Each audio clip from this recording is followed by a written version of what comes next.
Nakon LA putujemo prema Dallasu. Naravno, jedna od postaja je bila i Las Vegas, no znate i sami što je bilo u Vegasu, ostaje u Vegasu. Ali stali smo ovdje na ovoj prekrasnoj i poznatnoj Hooverovoj brani koja je nastala za vrijeme Velike depresije. 3 države, Kalifornija, Nevada, Arizona se napaju odavde. 2 milijuna dobija struju, dobija energiju, a energija i čvrsta obrana je ono što će nama trebati u Dallasu. Preko 20.000 radnika gradilo je branu 5 godina, a u izgradnji je poginulo njih 138, čije smrti su duboko urezane u američko sjećanje. Ameriku je izvukla iz Velike depresije, a u nju je uloženo dovoljno betona za napraviti cestu od Njujorka do San Franciska. Ruta 66, majka svih cesta, zove dalje. Otvorena je prije točno 100 godina i njenih 3665 km povezalo je istok sa zapadom. Zaposlilo se više vozača kamiona nego što Hrvatska ima stanovnika i stvorilo Sjedinjene Američke Države kakve danas znamo. Ali ljepotu rute 66 ne čini samo vožnja, nego posebni ljudi koje putem možete sresti. Jedna od ikona ceste je Larry. Ima mali dućan, poslužuje goste samo ako mu se sviđaju, ne prima kartice i radi dok mu ne dosadi. This place has been here since 1949. I've been here 9 years.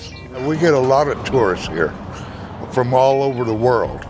But you're about the only 3 people that come from Croatia to come here. Did you hear something about Croatia, about football, about World Cup? No, I don't listen to the World Cup or nothing. So I don't even know who plays or anything. Stali smo na 5 minuta, a ostali za drvenim stolom ispred dućana 2 sata, jer smo po prvi put na ovom putovanju upoznali pravu Ameriku. Možda bi ostali i dulje da Larry nije brižno spremio zastavu i otišao na ručak. Ono što čini rutu 66 iskonskom nisu 1000 kilometara puta, nego mala mjesta koja izrojena iz vrućine asfalta, poput legendarnog Seligmana. Sve što netko zamisli na spomen starog zapada nudi ovaj gradić. Prave američke čelične aute iz vremena kad se benzin plaćao centima, pod haubom je prevlo 1000 kubika i kad se kromirani volan bez airbaga držao iz zadovoljstva. Jedini život je u suvenir šopovima i barovima, no nekih sporijih vremena kad je grad bio pun života i imao preko 40 benzinskih pumpi, sjeća se Daniel. Nekad vlasnik bara, a danas umirovljenik koji turistima uz čašicu priča kako je bilo prije 1978. kad je neka nevidljiva ruka premjestila život na novi I-40 Transcontinental Highway. So I was in high school here in 70s, in the early 70s, I had a hot rod Ford. It would take us 15 minutes to cross the street here because there was no I-40. The traffic went right through here. They told him if he did this job tonight. I worked in a gas station when I was 15. There was at least 13 gas stations right here in town. The railroad trains used to stop here also. And then when I-40 went by and the trains quit stopping here, this was a ghost town for a while.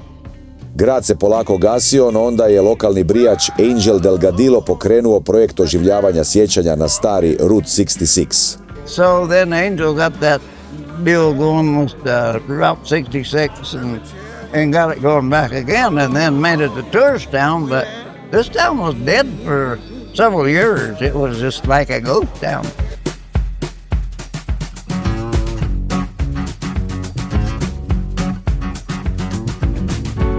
Najpoznatiji ugao ulice na ruti nalazi se u gradiću Winslow.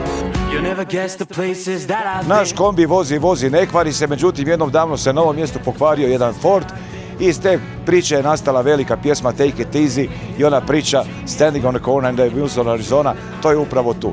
Priča o ljubavi jednog momka koji je pokvaren auto, jedne djevojke koja je stala, dalje sve znate, ovo je povijesno mjesto, još jedno od onih na ruti 66.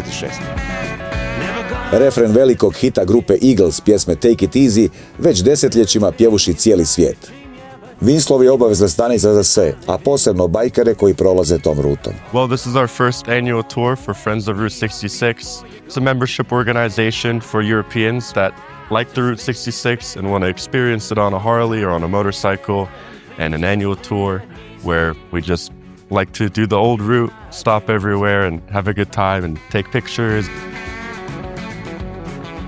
Well, it was really the first road that connected both of the coasts. And a lot of industry sprung up and a lot of people made their living on it.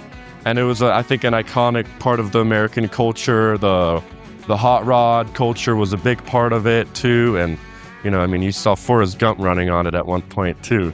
So yeah, I think it's always been there and I don't think it'll ever go away.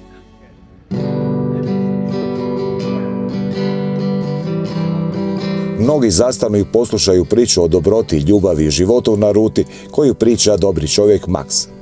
Back then, the Eagles were becoming very famous. So the city management said, hey, we have a corner in Winslow, Arizona. Let's do something with it. It became a reality. And all of a sudden, people from everywhere started coming here. And they said, well, why don't we get bricks? And if somebody wants to put something down, they've been here and, they experienced standing on the corner and everything. We can engrave their name and whatever they want to put on it, and then we can place it for them here. And then, like I told you, the story of the guys from Sweden that came here, 4 friends, and they enjoyed standing on the corner. They took pictures. They went back to Sweden. One of their friends passed away.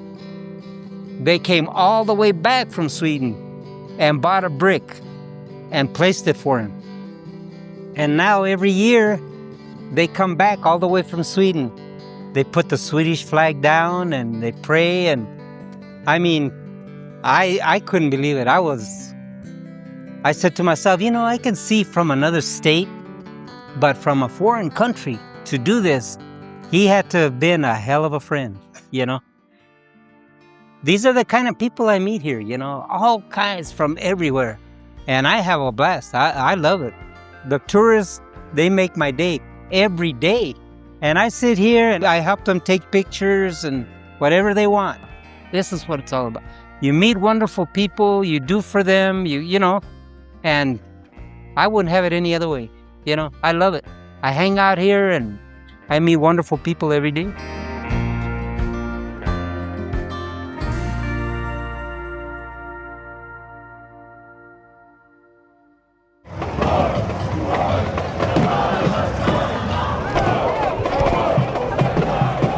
Dva dana putovanja pitoresknim krajolicima Ruta 66 nikako nas nisu mogla pripremiti na ludu atmosferu u Dallasu.